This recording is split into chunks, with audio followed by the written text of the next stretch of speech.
Pag ikaw ay nag-tourist sa abroad, tumaya ka sa loto nila at nanalo, meron ka bang taxes na dapat bayaran sa Philippine government?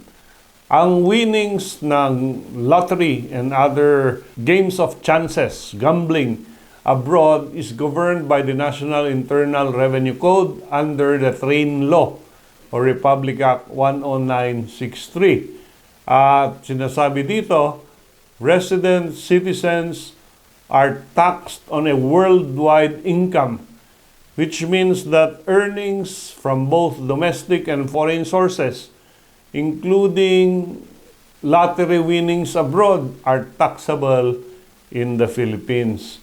So, kahit nanalo ka sa New York, yung iyong price doon ay subject to income tax, no? Unlike dito, ang lotto winnings, subject to a final tax of 20% in an amount of exceeding 10,000 pesos. So, pag nanalo ko ng loto ng 9,005, tax exempt. Pag nanalo ko ng loto na 10,001, may final tax dyan na 20%.